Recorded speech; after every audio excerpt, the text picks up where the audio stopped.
بسم اللہ الرحمن الرحیم۔ آج کل ایک اعتراض بہت عام ہے کہ اسلام و تلوار کے زور سے پھیلا ہے۔ ہر انسان جو کچھ بھی پڑھا لکھا نہ ہو اور بس خالی میڈیا چینلز یا ادھر ادھر سے دو باتیں سن کر کے وہ یہ کہنا شروع کر دیتا ہے کہ اسلام تو تلوار کے زور پر پھیلا ہے، اسلام میں تشدد ہے، اسلام ظلم سکھاتا ہے۔ آج اس اعتراض کو کھولنا ہے اور اس کا قلعہ کما کرنا ہے کہ مذہب کا تلوار سے اور تلوار کا مذہب سے کیا تعلق ہے، خاص کر مذہب اسلام کا تلوار سے کیا تعلق ہے، اور اس سلسلے میں کچھ اپنے الفاظ سے کہا جائے، اپنے الفاظوں میں کچھ کہا جائے، اپنی تحقیق پیش کی جائے۔ اس سے بہتر یہ ہے کہ کسی منصف مورخ کے کلام کو سامنے رکھ کر بات کری جائے۔ تو میرے سامنے ایک کتاب ہے مذہب اور تلوار، مولانا اکبر شاہ خان نجیب آبادی رحمۃ اللہ علیہ کی، جو ایک معتدل مصنف ہیں، مورخ ہیں۔ انہوں نے اس مسئلے کو بہت آسانی سے حل فرمایا ہے۔ تو انشاءاللہ یہ کتاب آپ کے سامنے پوری بالاستیعاب آپ کے سامنے آئے گی۔ تو جن حضرات کو مطالعے کا موقع نہیں ملتا ہے وہ اس کو سنیں اور بار بار سنیں، انشاءاللہ آپ پر حقیقت کھل جائے گی۔ بسم اللہ الرحمن الرحیم۔ ہندوستان میں انگریزی عملداری کی بتدریج ترقی اور بالآخر کامل اقتدار و استحکام کے بعد تلواروں کی کھچاکھچ، بندوقوں کی دنادن، توپوں کی گرج اور گڑگڑاہٹ کا شور کم ہوتے ہوتے بالکل معدوم ہو گیا، اور ہندوستان کا کرۂ ہوائی انسانی خون کے ذرات اور بارود کے دخانی اجزاء سے پاک و صاف ہو کر ساکن نظر آنے لگا۔ تو اس امن و سکون کے شروع اور غدر 1857 کے ختم ہونے کے بعد ہی مذہبی مناظروں اور مباحثوں کی مجلسیں گرم ہونی شروع ہو گئیں۔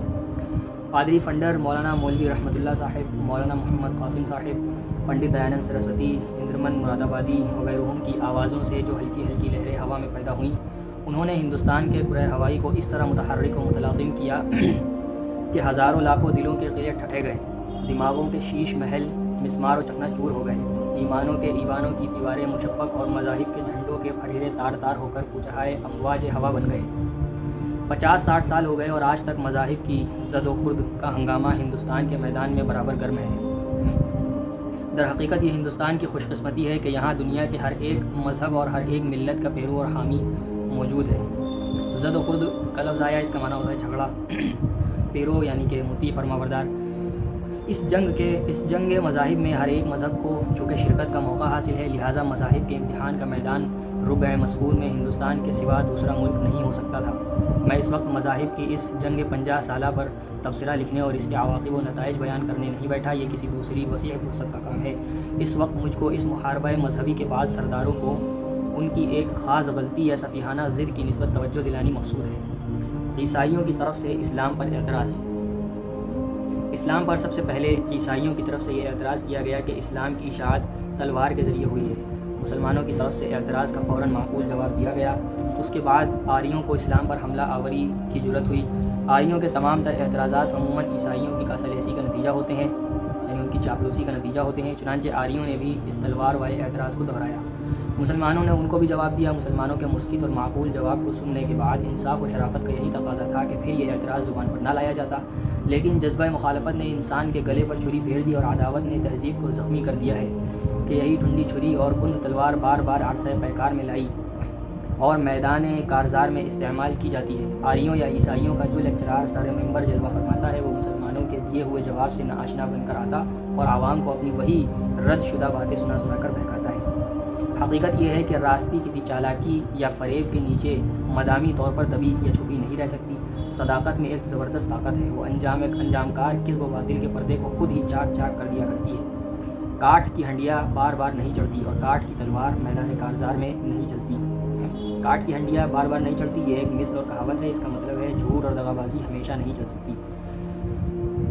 میرا خیال ہے کہ مسلمانوں کو اب اس مذکورہ مسئلے کی نسبت زیادہ کہنے سننے کی ضرورت نہیں، لیکن اس وقت مجھ کو ایک عزیز نے مجبور کیا ہے اور کسی ہندو لیکچرار کے اسی تلوار والے اعتراض کو سن کر اس مسئلے کی نسبت کچھ لکھنے کے لیے بے حد و لاتعداد اصرار کیا ہے۔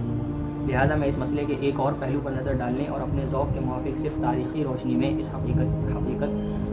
کی حقیقت معائنہ کرانے پر آمادہ ہوں۔ وما توفیقی الا باللہ۔ مقدمہ نمبر 1۔ کسی قوم کا مذہب تبدیل کرانے کے مسئلے پر غور کرنے سے معلوم ہوتا ہے کہ جن لوگوں کے مذہبی خیالات تبدیل کرائے جاتے ہیں ان کی دو قسمیں ہوتی ہیں۔ نمبر 1، وہ جو خوف یا لالچ کی وجہ سے اپنے ضمیر کے خلاف اپنا مذہب تبدیل کر لیتے ہیں۔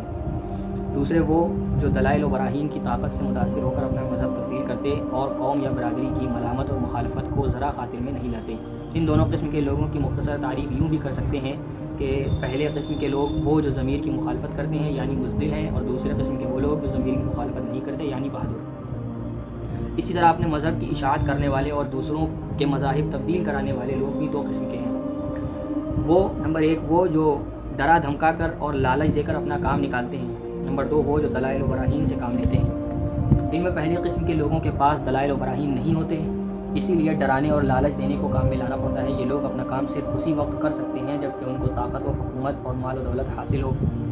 دوسری قسم کے لوگ ہر حالت میں اپنا کام کر سکتے ہیں، دولت و حکومت کی حالت میں بھی اور غریبی اور محرومی کے عالم میں بھی۔ جو لوگ دوسروں کا مذہب تبدیل کراتے اور دوسروں کو اپنے مذہب کا پیرو بناتے ہیں ان کو عامل کہنا چاہیے۔ جن کا مذہب تبدیل کرایا جاتا اور دوسرے مذاہب کا پیرو بنایا جاتا ہے ان کا نام معمول رکھنا چاہیے۔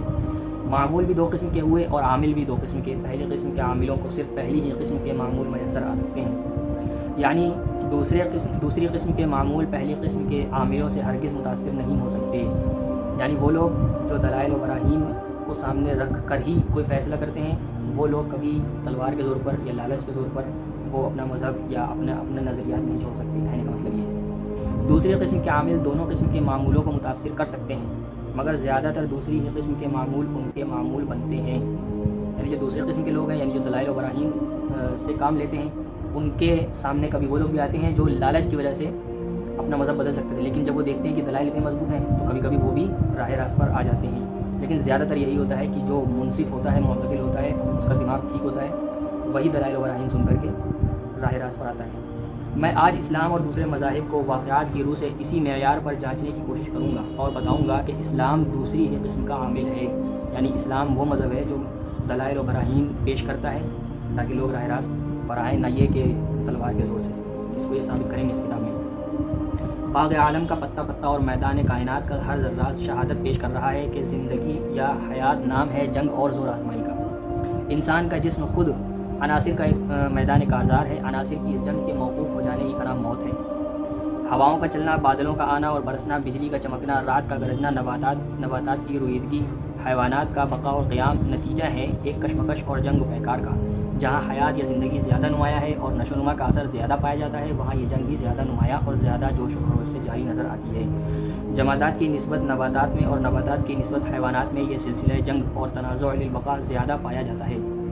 جمادات یہ جماعت کی جمع ہے، بے جان چیزوں کو کہتے ہیں جیسے دھات ہے، پتھر ہے، پہاڑ وغیرہ۔ نباتات پودے سبزیاں ان کو کہتے ہیں، اور حیوانات وہ جو جیسے جانور وغیرہ ہیں، اور حیوان کامل یا حیوان اشرف وہ انسان کو کہا جاتا ہے جس کا تذکرہ بھی آگے آ رہا ہے۔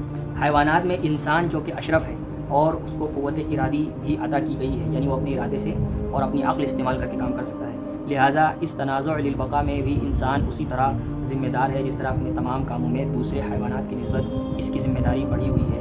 ایک شیر جس کو قدرت نے مضبوط جسم، زبردست دانت اور تیز پنجے عطا کیے ہیں، جب اپنا پیٹ بھرنے اور اپنی ہستی قائم رکھنے کے لیے جنگل میں ایک بارہ سنگے کا شکار کرتا ہے تو اس پر اس کے اس فعل کی کوئی ذمہ داری عائد نہیں ہو سکتی اور اس کو مجرموں کی فہرست میں شامل نہیں کیا جا سکتا۔ لیکن انسان جب دوسرے انسان یا حیوان کے ساتھ اس قسم کا کوئی برتاؤ کرتا ہے تو چونکہ اس کا یہ کام اس کے ارادی اور اختیاری افعال کے ایک سلسلے کا نتیجہ ہوتا ہے، لہٰذا کبھی وہ گنہگار قرار دیا جاتا ہے اور کبھی بے گناہ، مگر یہ غیر ممکن ہے کہ انسان کے افعال و اعمال میں سے اس کشمکش حیات یا تنازع للبقاء کو بالکل نکال ڈالا جائے۔ اگر ایسا ممکن ہو تو پھر انسان اپنے اوج کمال سے گر کر اس انتہائی پستی میں پہنچ جائے جہاں اس کو جمادات سے بھی نیچے کے درجے میں جگہ مل سکے گی۔ ان مجمل الفاظ اور نہایت ہی مختصر اشارات کی تفصیل ایک نہایت دلچسپ اور بسیط علم ہے، لیکن میں اس وقت قلت فرصت کے سبب مجبور ہوں کہ اپنے مخاطبوں اور اس نگارش کے پڑھنے والوں کی وسعت نظر اور علمی قابلیت کے متعلق حسن ظن سے کام لوں، لہٰذا توضیح مدعا کے لیے صرف کسی قدر تفصیل کافی سمجھتا ہوں کہ اس کار بارگاہ عالم میں جہاں تک کا حال معلوم ہو سکا ہے کوئی ایک قوم بھی کسی زمانے اور کسی ملک میں ایسی نظر نہیں آتی جس کو اپنی حیات اور بقا کے لیے ہتھیاروں کے استعمال اور دوسروں سے زور آزمائی کا اتفاق نہ ہوا ہو، اور ہڈیاں توڑنے، گوشت کاٹنے، خون بٹونے والے آلات اور اپنے قلب کی قوت یعنی شجاعت سے کام لینے کا موقع نہ ملا ہو۔ ہندوستان کے طبقات الارض یعنی ہندوستان کی زمین نے پتھروں کے ہتھیار ہم کو سپرد کیے ہیں جن کو دیکھ کر ہم آج ان قوموں کا تصور کر سکتے ہیں جن کو ہجریہ عہد کی قومیں کہا جاتا ہے۔ ہجریہ عہد اس کو سمجھ لیں، پتھروں کا دور قبل از تاریخ ایک لمبا زمانہ ہے جب انسان اوزار اور برتن کے لیے بنیادی طور پر پتھر استعمال کرتا تھا۔ یہ دھاتو کی دریافت سے قبل کا زمانہ ہے۔ اس زمانے میں پتھروں کے ساتھ ساتھ لکڑی، ہڈیاں، جانوروں کے خول، سینگ اور کچھ دوسری چیزیں بھی اوزار اور برتن بنانے کے لیے عمومی طور پر استعمال ہوتی تھیں۔ پتھر کے دور کے آخر میں انسان نے چکنی مٹی سے برتن بنانے اور انہیں آگ میں پکانے کا ہنر بھی سیکھ لیا۔ اس دور کے بعد مختلف ایجادات کے ساتھ ساتھ انسان بھی ترتیب تانبے، پیتل اور لوہے کے دور میں داخل ہوا۔ اس زمانے کو قبل تاریخ اس لیے کہا جاتا ہے کہ انسان نے اب تک لکھنا نہیں سیکھا تھا۔ ابجد اور تحریر کی ایجاد کو مروجہ تاریخ کا آغاز مانا جاتا ہے۔ حدیدیہ اقوام کی ابتدا کا زمانہ بھی ہم کو لوہے کے ہتھیاروں ہی نے بتایا ہے۔ لوہا استعمال کرنے والی قومیں، ان کو حدیدیہ اقوام کہا جاتا ہے۔ جن اقوام نے ہجریہ عہد کے بعد لوہے اور دیگر دھاتوں کے اوزار بنائے ان کو حدیدیہ اقوام کہا جاتا ہے۔